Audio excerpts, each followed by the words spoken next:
last time that you and I spoke, you declined to say whether you believed Israel was committing a genocide.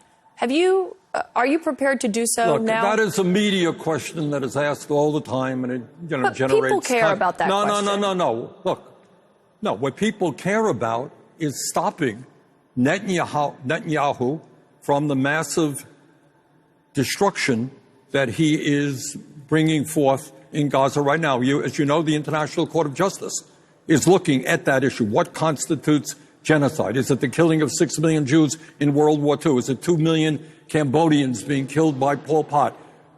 Is it what happened in Rwanda?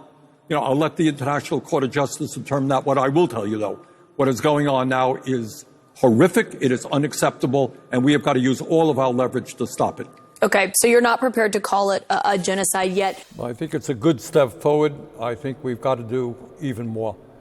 The bottom line is, Caitlin, is what Netanyahu has done in Gaza is unconscionable.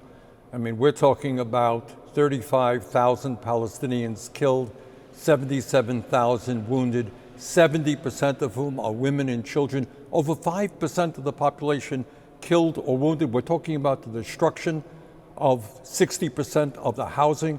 Every university in Gaza has been bombed.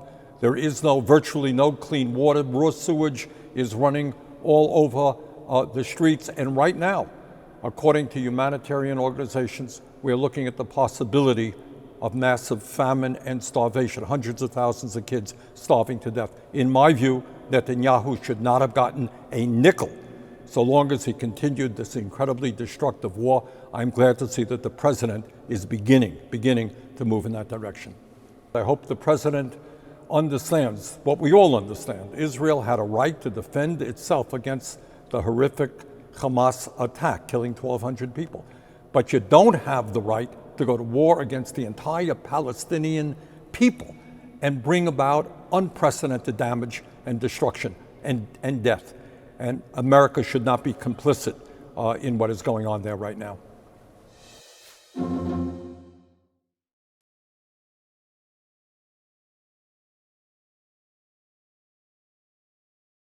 As you know very well, Prime Minister Netanyahu is a master of the political game, seizing whatever political moment he can. And he, in English, directly addressed the American students on campuses and described, in his view, what these protests were.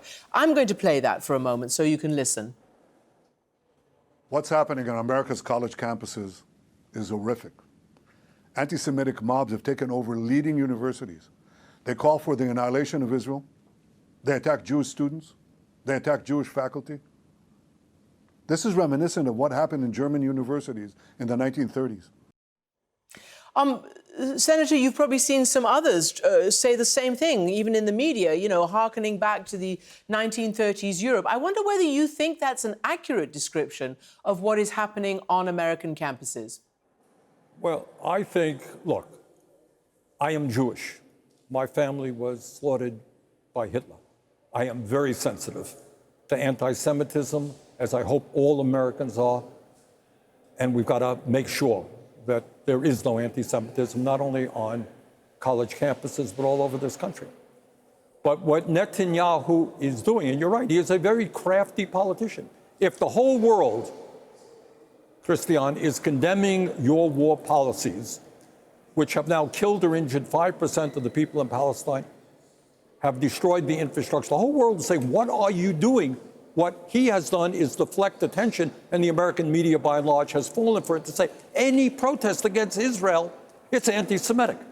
If you're talking about how the 2/3 of the people who have been killed or injured are women and children, not Hamas participants, women and children, that's anti-Semitic.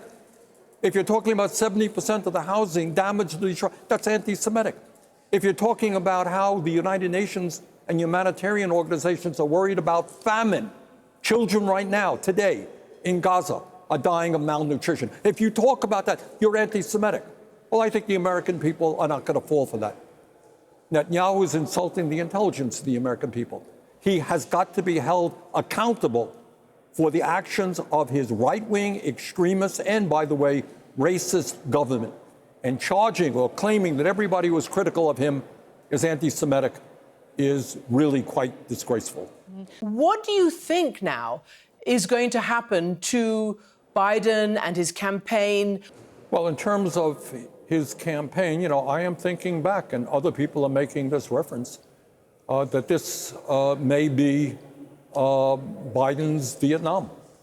Lyndon Johnson, in many respects, was a very, very good president. Domestically, brought forth some major pieces of legislation. He chose not to run in '68 because of opposition to his views on Vietnam. And I worry very much that President Biden is putting himself in a position where he has alienated not just young people, but a lot of the Democratic base in terms of his views on Israel and this war.